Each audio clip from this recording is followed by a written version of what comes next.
What is up, guys? Triforce Caboose here, and I hope everybody is doing well today. And today we are finally getting to take a look here at the Pop-Up Parade Large Guts Berserker Armor statue. Let me move my lighting here a little bit. Now, guys, I do apologize. This video is going to be a little weirdly shot. If any of you guys follow me over on Twitch, which you can do over at twitch.tv/Triforce Caboose, there is my cheap pop for the evening.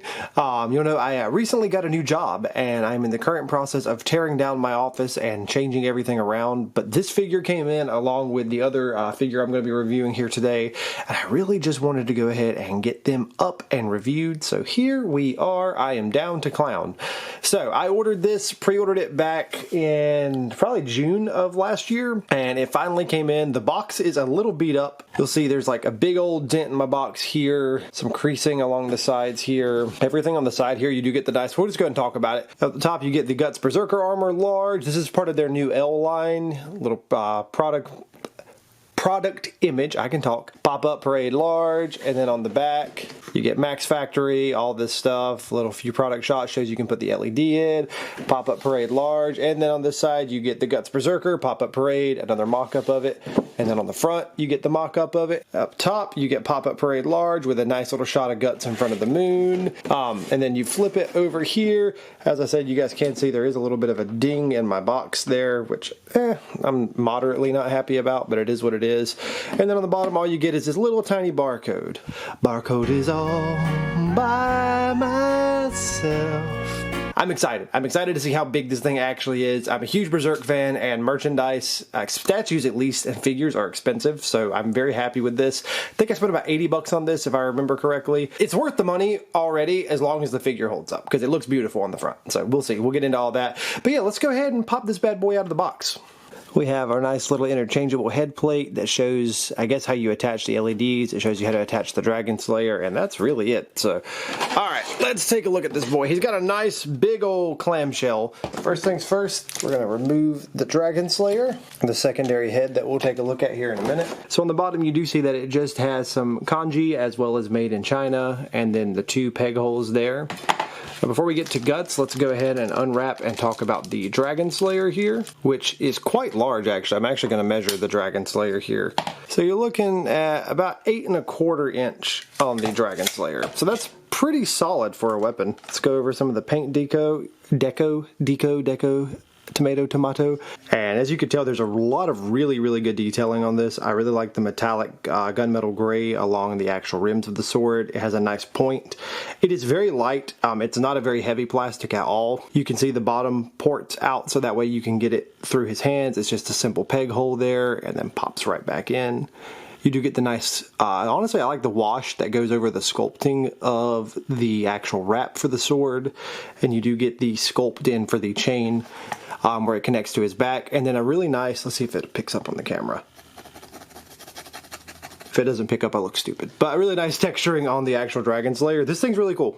I can't wait to see what it looks like in his hand. And then off to the side, the other thing that we get, and if I remember right, I believe this is the top of the head that pops off, because I believe you can plug an LED in here. So you can see there's a peg hole in there. Not sure. We'll look at this more. Again, though, I like it's like a dull metallic finish that this has on it. And I really enjoy it. I think that it looks phenomenal.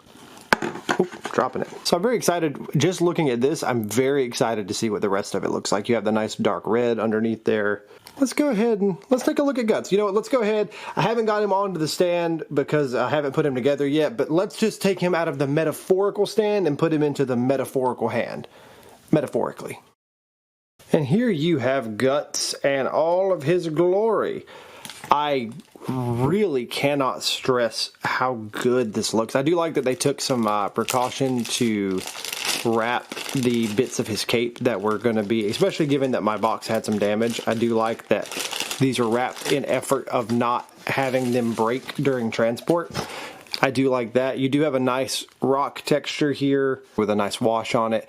The cape is really, I like how they did this because I hope it shows up on camera really well. They did a really good job kind of bringing that very line-heavy art style that Kentaro Miura used in the manga to the actual statue itself. And then it's a really nice contrast off of the dull metallics that you have on the actual armor.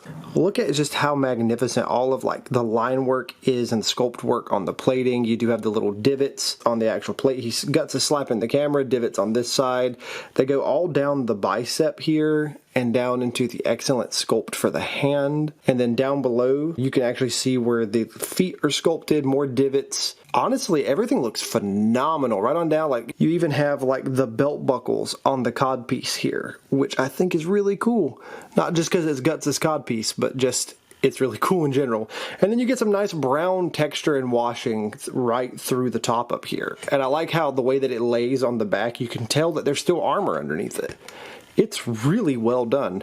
And then, of course, you have Guts' head. This one, obviously, not meant for the LED, so that's what it is. So this ports out. This one does not have a spot for an LED. And obviously, the paint work on that is a lot more vibrant with the eyes compared to this one, which does have that little plug-in for a red LED light, which I do like. I will probably display him with an LED. I just have to actually purchase it. And then the way that it slips in, you do have the two peg slots there. 2 pegs up top, and then you just port it all in. You could probably actually get a little bit of articulation from that if you wanted it slightly open. Not a lot, because you don't want it to look weird, but if you did want to pose him with his mouth slightly open, you probably could. Get Guts all like. And then there you have the LED head sculpt portion on, which obviously I don't have the LED to go in here. I will have to post pictures when I do, but they will have a darker base color because they will be transparent when the LED hits.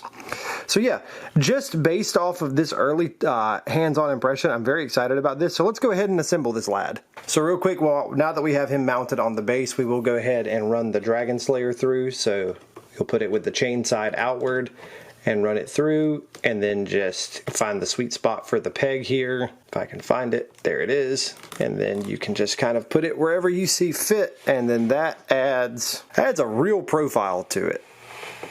So yeah, I guess this time we can get him out of the hand and into the stand.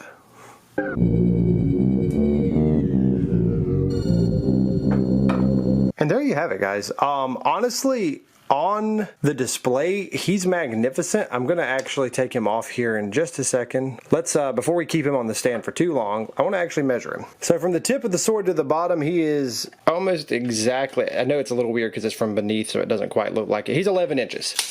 Guts is a big boy. He's a big boy. He's a girthy boy. He's 11 inches. But yeah, guys, honest to God, this figure is phenomenal.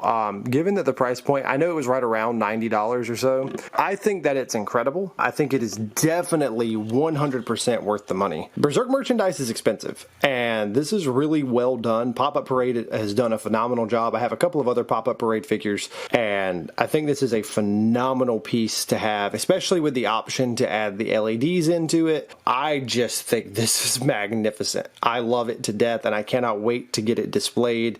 It has exceeded and achieved all expectations. I didn't realize the top of the Dragon Slayer wasn't even in frame. It is a large lad overall. It is a very large lad overall. So I think given the cultural impact that Berserk has had on a lot of people, this is a really, really good display piece. It has a great fluidity of movement. It captures the panel that it's based off of really incredibly well. And, you know, I don't really rate figures on a scale of 1 to 10. I just kind of give you guys a little bit of my insight to help with your purchase making process. But as always, my friends, I'd say buy this. If you're a fan of Berserk, you know how it is. Berserk merchandise, it don't come cheap. It don't come easy. It's always we're always back against the wall. So go pick this up. Pop-Up Parade did a phenomenal job. I think they knocked it out of the park. Honestly, guys, I would give this 5 Baelets out of 5. Because trust me, this figure right here is absolutely going to have the bloodlust and Berserk toward all my other figures on my shelf. So I got to make sure he is amply put at a place to contain all of his rage. Because especially where we're leaving off in the manga where I'm at right now when filming this, I think we're about to get back into the nitty gritty of the boy. because things are not great right now. But yeah, honestly, guys, I love this figure. This is very quickly becoming one of my favorite figures in my collection. I am so incredibly over the moon with this figure. But I think with that, guys, that's going to do it with this Go Figure review. I appreciate you guys hanging out and bearing with me. Also, right now, just want to go ahead and say it and put yourself up on screen. Huge shout outs to GCX Films, because the footage that I gave him was incredibly rough with me filming this, and I'm sure that he is working his master class of editing to make it look both funny and palatable. But with that being said, I will let you guys get back to your day. Remember, no matter what life has you struggling through, you deserve to be happy. Don't you ever give up on yourself, because Uncle Caboose is very, very proud of you. Every day that you get up and push forward, that takes strength, and you have survived 100% of your worst days, and I love you for it. Don't you forget that your dreams deserve to come true, and do not sell yourself short, because I am rooting for you, and I mean that from the bottom of my heart. But until we meet up on the tracks for our next crazy, wacky, and wild figure review, as always, the pleasure has been all mine. And until we meet up to goof off with more figures then, this here Caboose, well, he's loose and leaving the station. Be happy, be healthy, be safe, and be good people, my friends.